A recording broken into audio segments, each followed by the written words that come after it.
Hey everyone, okay, I got an email last week from somebody that was talking about what to do when they fall off their diet. So if they like end up missing a meal and like binging on chocolate or whatever it is, what to do after that. But basically, I'll paraphrase the email, basically talked about that how if she fell off track at 1 o'clock in the day and like ate a chocolate bar, she'd fall off for the entire rest of the day, and it was just a cycle. And then she'd wake up in the next day, she'd feel horrible, she'd end up choosing more bad food, and then it could be 2-3 days before she's back on track again. And how to overcome, like how to fix this. So I'm going to do a video because I think it's something that may support a few of you.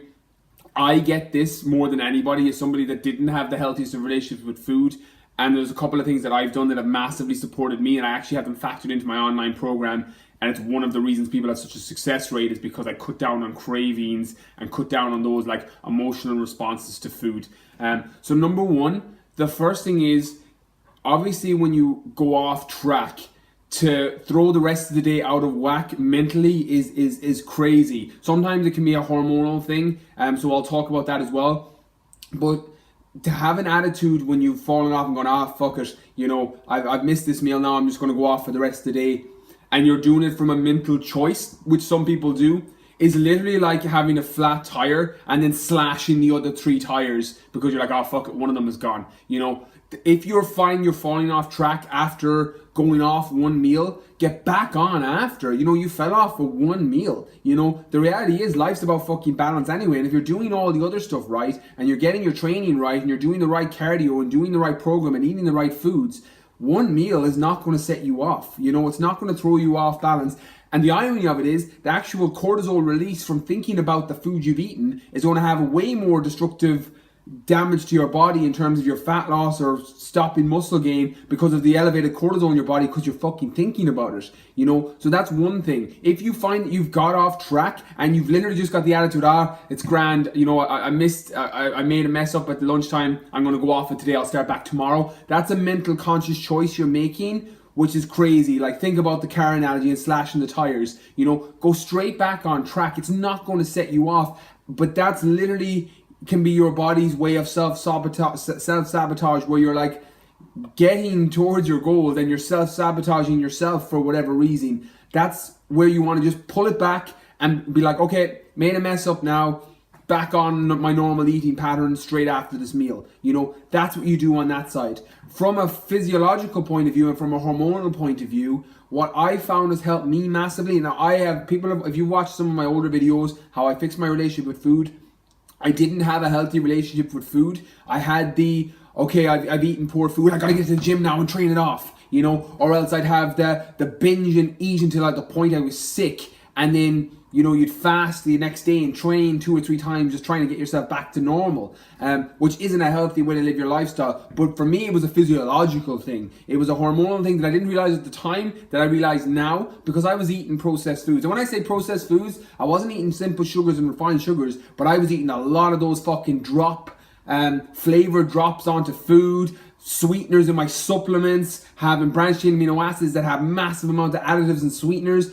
All of that stuff was having a massive negative effect on my hormonal system. It was giving me crazy cravings, and it meant that when I ate something that was like sugary or carby or whatever it was, the fucking floodgates opened, so I couldn't control it. But for me, it was a hormonal thing that was offset because what was happening was I was staying so strict on my diet, and I was like eating broccoli and chicken and eating good clean foods, and then I was having like diet sodas and diet drinks, and I was having sweeteners for my supplements, and I was putting loads of flavor drops because my food was plain, and that was sending my hormones completely out of whack. It was sending, what happens when you have some of those sweeteners, it still mimics insulin in the brain. That's why when you have diet drinks, it mimics insulin in the brain, so your body thinks it's getting something sugary and it's not, and it sends a negative feedback loop, which is why people get crazy cravings after they have diet drinks or flavor drops and things like that, is because you have a negative feedback loop where your body's like, well, we were supposed to get sugar, but we didn't get sugar, and then it makes a fuck up of insulin levels, and that's where they come from a physiological point of view. So what I realized was cutting those out. I cut most of my processed foods, most of my supplements that had ingredients like that added to it, all those flavor drops, diet drinks. I cut all of those 4 months ago, and I can't remember the last time I had a cheat meal. I haven't wanted it. I haven't needed it because physiologically my body's like, no, fucking, I'm fine. My energy levels are great. I'm sleeping better, which means that I have more willpower, which means I'm kind of like, oh, I actually don't want that food. You know, there's nothing wrong with having it, but it's when you feel you fucking need it is when there's a problem, you know, or when you have a small bit and you're like, oh fuck, and the floodgates open or the monster comes out or whatever phrase you use for it. It's understanding what's happening from a hormonal point of view. So if you find you have a lot of those diet drinks in your diet, the monster drinks, the Red Bulls, the stuff that's sending your body out of whack with stimulants, a lot of sweeteners in your supplements, like really highly sweetened supplements, some of them will do that. So the pure forms, the free forms are great. Keep those. They're amazing and stick with them. But like the really highly flavored ones, like there are some that you drink them and they're like, it's literally like drinking a fucking cocktail. They've got a lot of sweeteners added to them. And then your flavor drops and things like that people put in their porridge, they're sending your fucking hormones completely out of whack. They're fucking up insulin in your body and they're making you get really bad cravings. So that can be something that when you actually have a taste of it, then you just get this monster comes out or the floodgates open and you can't control it. So fix it from a physiological point of view. Make sure that you're okay on that side. And then fix it from a mental point of view. If you just have a kind of a bad attitude towards it where you're like, ah, fuck it, I'll go back on it, you know, tomorrow or Monday.